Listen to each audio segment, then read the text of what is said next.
Hey everyone, welcome back. Another episode, another day. Today on Sales Uncharted, I'm actually going to talk about something so different because when I first met this individual that I'm about to introduce, I was very surprised by his ambition, his pace, and his energy levels. Krupal Shah is with us today. Welcome, Krupal. Yeah, hi Deepak. Thanks a lot. My pleasure. How are So you? Krupal is wearing a yellow shirt because he wants to electrify the audience. Let me quick tell you about what the plan is today. Krupal is a very unique individual. He is a chartered accountant, a CPA for my American audience. And as a CPA, you typically would think that a person have a certain personality to it. Krupal's, I would say, positioning on earth is to break that logic so that we actually find someone that's not just an accountant, but actually is a good, solid business person and an ideator. Now, why do I put these accolades on him? Because he introduced me to a product that I would love to talk about, and whatever the level of comfort you have, Krupal, to talk about the product and tell us. So he is actually the promoter and founder for MyMeet.io or just MyMeet. It is an interesting product. I'm going to ask Krupal to talk about it a little bit, tell us a bit more about his vision. And my discussion today, Krupal, is, and my audience is typically B2B sellers. So in this conversation, we're going to try to make sure that we also understand from you, how do you ideate as a promoter, as a founder, but then how do you find yourself when you have to also position, sell this product and the idea of this vision that you have for the company. So we're going to try to see that tension and see if there's any tips and tricks that we can get from you that will help my audience that's going to be on this call. Uh-huh. Krupal, without any further accolades or drum beating, coming over to you, give me a quick synopsis, whatever you're comfortable with, your background, your journey, and then let's talk a little bit about the idea and my meet and how that came about and where do you see it going. Yeah. So thanks, Deepak, for this introduction. I'm happy to be on this podcast with you and hello to all your audience. All right. So it actually started with a simple frustration. When working with Big Fours in a consulting firm, client meetings were at the heart of everything. Schedulings, meetings, note takings, and follow-ups and next steps. But all of it was, scattered across different tools, and none of them spoke to each other. Managing meetings had become more painful than attending them. So one day it just struck me, in any physical office, the first thing you notice is what? Branding everywhere. The walls, the meeting rooms, the cards, everything Yes. silently reinforced the company's identity, right? But the moment we step into the virtual meetings, that identity disappears. You are just another link on someone's screen. That's where the idea of MyMeet began. To create a single platform where not only scheduling, notes, follow-ups lives together, but every client touch point carries your brand. From the booking page to reminders emails to thank you notes or to meeting window, it all comes under one unified presence. And around that time, my brother was also running a software company, and we started exploring how to build it. When we spoke a few professionals, their reactions were, identical. They were like, if you are actually making this, I'll be the first customers to you. And then that's when I realized that it was not just a pain point, it was a universal one. That's an interesting story, Krupal. But Krupal, here's how I want to dig into that, right? So there's something you said there, which I think is very interesting. Is your brother involved in the business, or was that just the ideation, validation with him? What was there? Because family being part of business is a very big thing, and a lot of my audience, typically founders, typically will have either the wife or someone in the family engaged. So was that something natural that happened, or is he part of the business? How do you guys work together? Yeah. So initially he was part of the business and he helped me, develop this entire stake and everything. Hmm. And yeah, slowly and gradually he has moved out because his priorities and everything was different. But then he Okay. is backbone of this platform. Okay, that's perfect. That's great. Got it clear.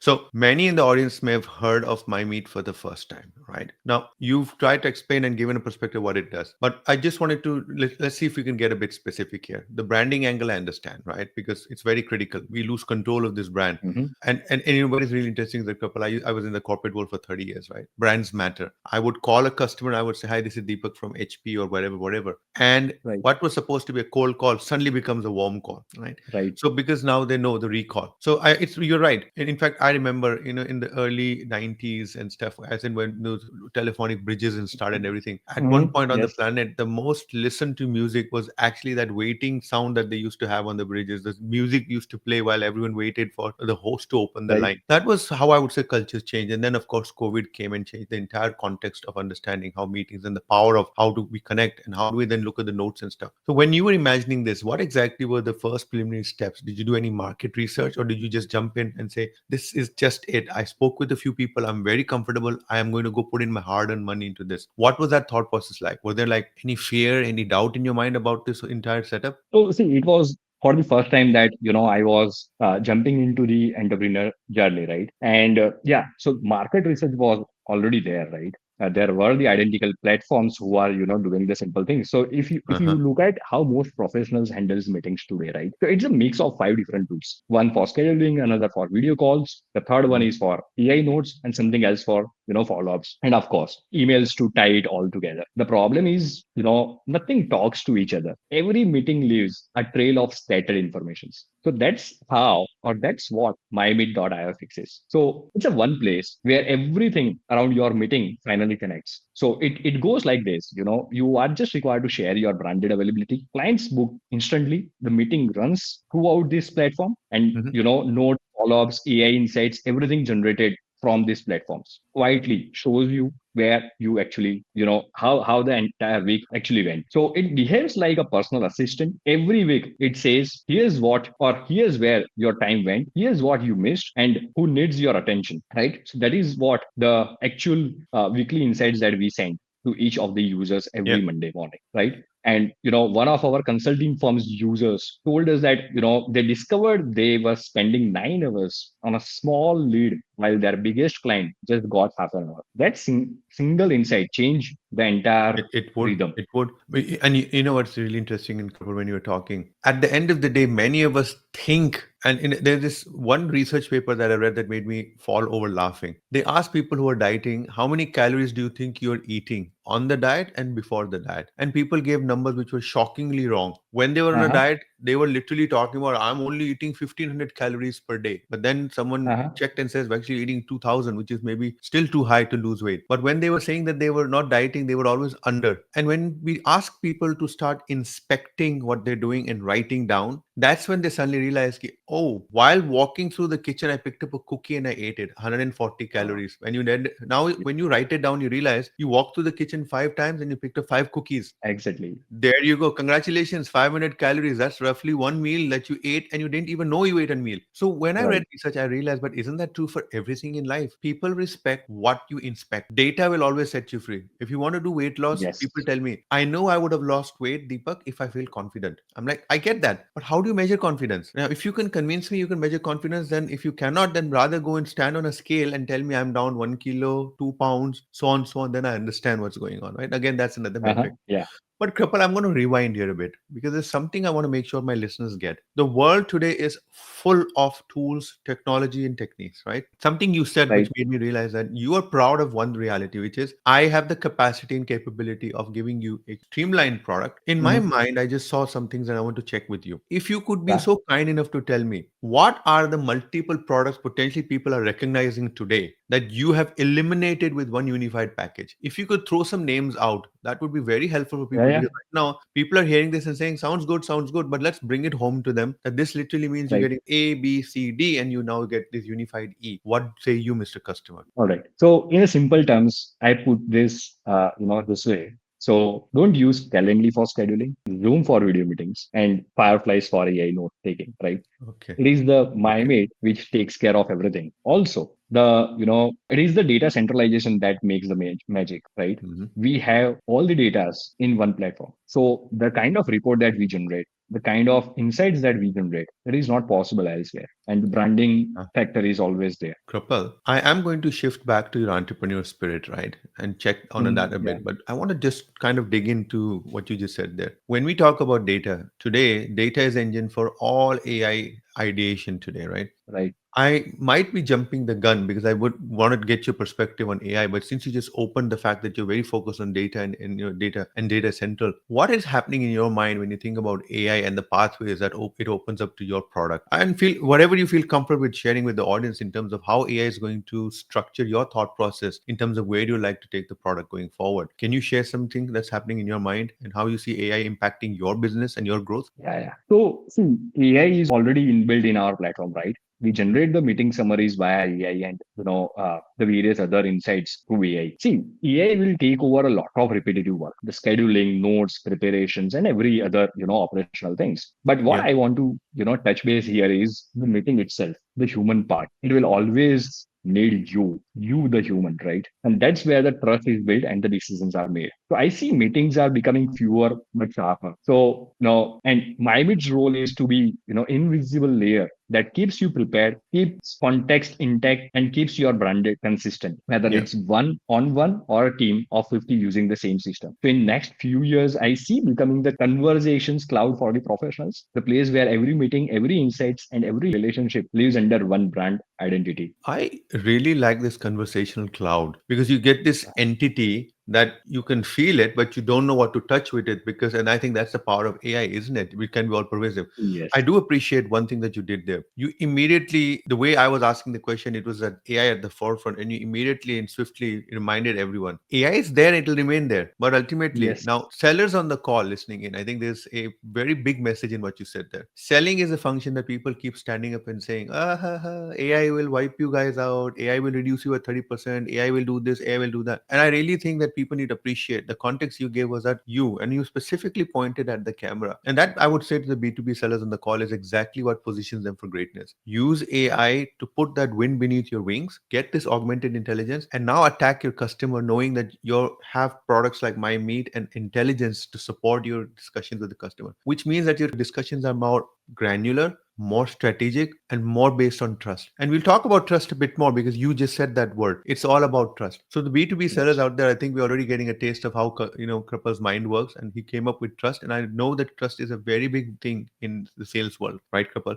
Now, let's talk about mindset and trust and so on, right? You wear two demanding hats. You are the promoter founder for MyMeet. At the same time, you're on a phone. And I met you because you were actually explaining how the product works. And I was talking to you, and then I asked you, hey, Kripal, just a question for you. What's the founding team? Whose idea is this? And you said, oh, that's I'm part of the founding team. What would you like to know? And I then said to you, I said, this is a good sign actually that you are actually physically and getting into a conversation, because that's how you build Mhm. a great business, is by not outsourcing your core capability but actually developing it. When you started this journey though, the act of selling, did it came naturally to you, or did was something that you had to sit back and think about? I'm just curious as to your thought process when you were selling. So, see, one big shift for me was learning who not to sell to, right? I am not coming uh, from the sales background, but then we learned it hard way that, we have to make sure that who not to sell to. At first, I wanted everyone to use this, but I learned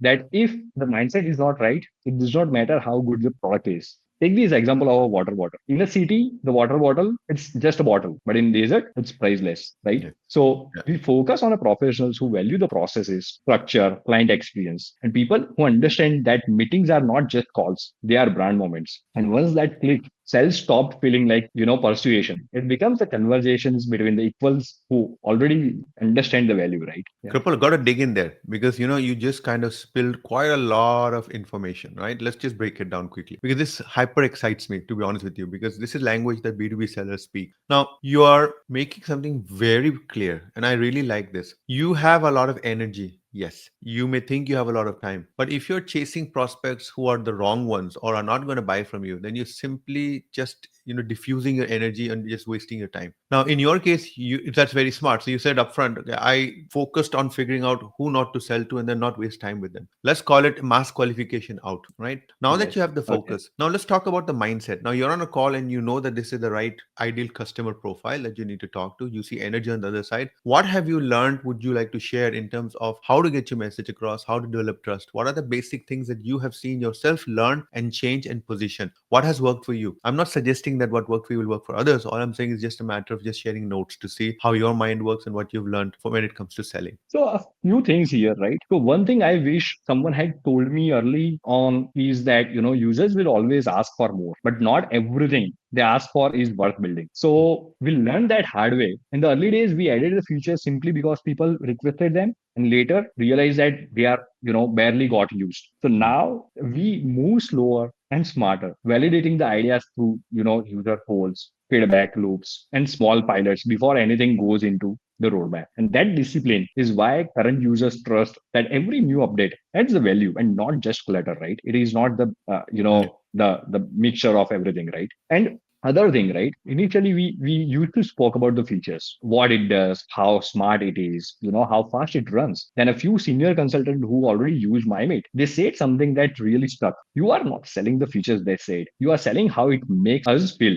It is calm, composed, and organized. So it is the experience that you are selling and not the features, right? So that changed how we thought. So now when someone asks what MyMate.io is, I tell them, it's an experience. You will feel it's bit for you, your style, your brand, your rhythm. And because everything is branded from first invite to the follow up, clients feel that consistency and it quietly reinforces who you are every time they meet you, right? So yeah. So again, I'm really enjoying this because something you said which validates my own approach to selling, right? Which is if you're going to lead with features, you're going to end up in a competitive war. And I'm very Right. sure you're already exhausted and tired by people reminding you how much you remind them of, as you said earlier, fireflies. Or oh, so you're like Calendly. Now, I did force you to kind of put those brands in, but I'm very sure that there's some element of frustration having to always explain why you're not Calendly, but you compete with Calendly, right? Those type of things. Right. Now, let's talk about this mind shift that you're referring to, right? So you've now also, I guess, along the way, how do you overcome? So now you're monetizing MyMeet IO, right? You're on a call with a customer, and the customer has tons of objections. What is happening in your mind? How do you overcome your own sense of frustration and the sense of quickly responding very fast? How do you control your emotions and make sure that you make your story heard? Any guidance for the B2B sellers on this call? See, first, that is very sure for everyone, right? Just understand the target audience. The person who you are talking to is not your target audience. Just forget about, Mm. explaining and, proving yourself.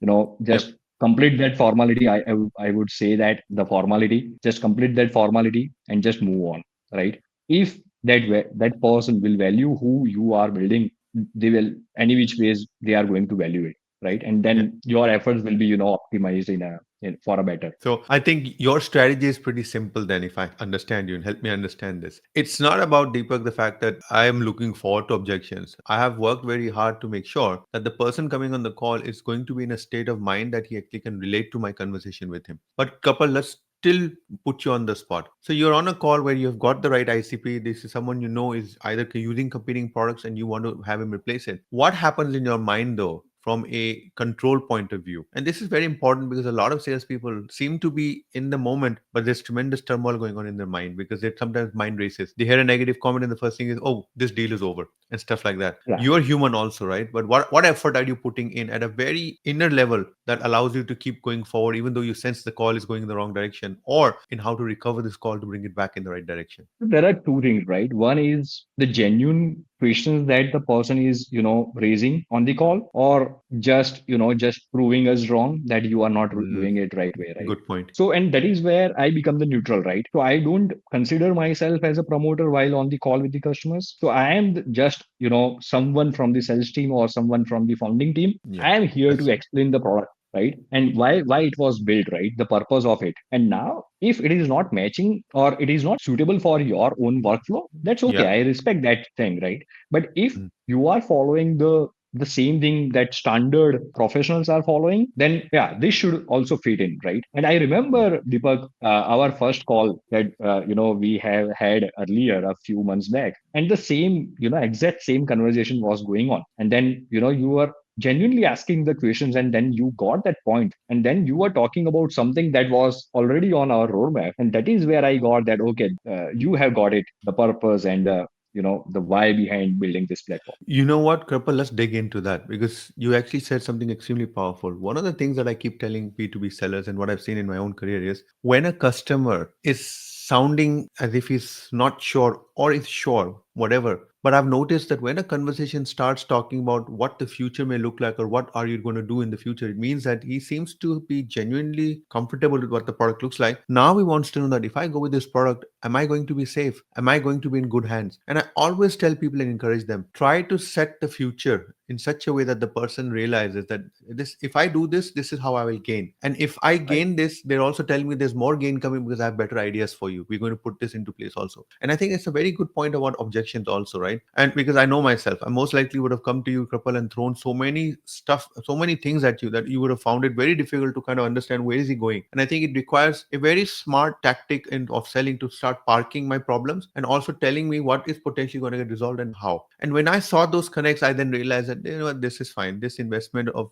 getting a monthly billing cycle with the Krupal is neither here nor there, because at least I get a product that works, and I see that the guys are putting effort to bring in more stuff. And I also felt you sounded and the team sounded very receptive to ideas. And I think that's very important for B2B sellers out there listening in. Giving a customer not the my way or the highway type of vibe is very dangerous, particularly when you're in the SaaS game with, the subscription models, and you're doing these products which are highly competitive, highly fragmented space. You need to be extremely cautious, because revenue churn is a big concern, right? Because the next fad is going to come and everyone is going to say, well, Krupal, I gotta go, buddy, because I don't understand the future with you. And I think this is a very valuable point, and I think there's a lot of learning in there. Krupal, if I could ask you to look back to your journey as a founder and a promoter, right? What is that one thing that you wish someone had warned you about entrepreneurship, of being a founder or promoter for MyMeet, right? That you were stunned to learn and wish that someone would have told me, why didn't you tell me before, man? Would have been better if I'd known that. You learned it by just in, error or trial. I'll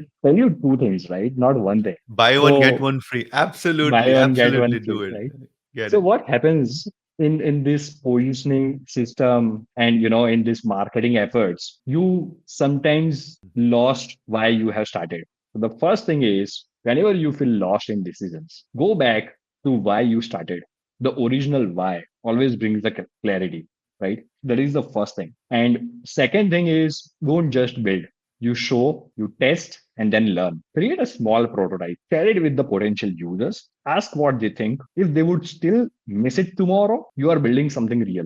If not, adjust and go again. One more thing, and no matter how much you grow, protect your brand presence. So this is these two things I would say we have learned hard way, as we talked earlier as well. But yeah, this is the key takeaway. Anyone who is watching this podcast, Yeah. this will be the key takeaway for them. That's very good. I like that, because that actually does two things. One is, and Kripal, I've always said to people, if your why and your purpose is strong, that's why you come back, right? I mean, at the end of the day, it's like raising a child, right?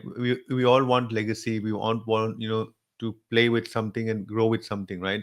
You want to give your values to something. So there's this enjoyment with it. But no one tells you about the fact that diaper change will happen. And I think that's the price of paying. But ultimately, you come back to that love and affection because there's a connect. And I think it's extremely Right. important. And even, even if anyone listening who's not a founder or not a promoter, right? I think that when you are doing anything in life, when you're doing selling as well, just keep the purpose in mind. And one of the things I've realized is that when you have a purpose of a higher order, Kripal, it makes a lot of sense. And I'm very Right. convinced, Kripal, knowing you, that your higher order is not this: I want to be a multi-millionaire in dollar terms by the age of X. I don't think that that is a purpose that's going to really. I know it works for a lot of people. It does. There are a lot of people who tell me that's my single motivation. I want to become a unicorn. I want to get my company valued, and I want to be a billionaire. Okay, awesome. But the majority of people actually have very simple needs, very simple desires. They want to do something different. They want to create a legacy. Maybe they want to do something that'll make people say, Kripal, you rock. You're very different. I love it. Stuff like that. So thanks for sharing that. Really love that. Kripal, what I want to do is I want to know, start talking about something very simple. If there's any advice that you'd like to give to people in terms of how to think about building something and how to invest in something, what would that advice look like? What is the criteria you apply to looking at an idea, or even your own idea, and how you positioned it? What would that look like? Nowadays the world is very easy, right? If you got the idea, there are n number of tools that will help you Mm, prototyping your mm. product. There are n number of the platforms that are available where you can just go and ask the random people from various countries, so that the decision or the thought process is not influenced. And just find that basic why, right? And once you are Start. done with this, right, and be honest in getting the reviews, be honest in sticking to the point that why you have started, right? So once you do this, I think, and then going forward slowly and gradually, you can have the tech team and you can have the core team with you. But just to put across your ideas, prototyping it, you probably don't do anything or anyone other than you yourself. Yeah. So, Kripal, if I kind of start summarizing our conversation till now, right? Clearly, you saw an idea, and when you looked at that idea, you spoke to a few people to test the thought process, and you took the bold decision that this is something I want to pursue. You learned a lot during that process. One of the things that I've noticed about you, and I think it came across very clearly, is that you're also an extremely hands-on person. I think that's very critical. Most founders, promoters, I mean, to be honest with you, the word promoter is such a unique word. It, in my mind, signifies someone that has given the money but will just want will keep looking at the money but will not help you, spend the money or help you make more money. To me, that's where typically the word founder comes in. These are people who have put skin and blood into the game, not just from money point of view, but from their effort point of view. Krapal, this has been a fascinating conversation. Really enjoyed it. A lot of insight for B2B sellers. Thanks for doing us a great service. Now, what I wanted to do was, before we leave, how can my listeners find you? How can they get to know more about MyMeet? So anyone who wants to, know more about MyMate or reach out to us, they can just go on the website, which is mymeet.io, and the email they can reach out on email, which is hello@mymeet.io, or else, get they can just drop a DM to me on LinkedIn. Oh, so yeah, of course, you are on the LinkedIn. So if I were to go to LinkedIn and just write Krupal Shah, Krupalshah, I should be able to pick you up, right? Yes, And of course, my yes, meet will be another thing to type in if anyone is looking for Krupal. So Krupal, right. I think this has been a great conversation. Great for your time. Anything else that comes to mind before we say goodbye? No, just follow your dream and just stick to the basics. Thank you. Yeah. So now, by asking that question, I just think I got the title for my show. Follow your dream and just do the basics. Full stop, Oh exclamation, yeah. whatever, we'll choose that. Thank you very much for that, Krupal. Take care. Great Thanks a lot, Deepak. conversation. Absolutely. Bye bye, Take care. everyone. Bye bye. See Take you. care. Bye. Take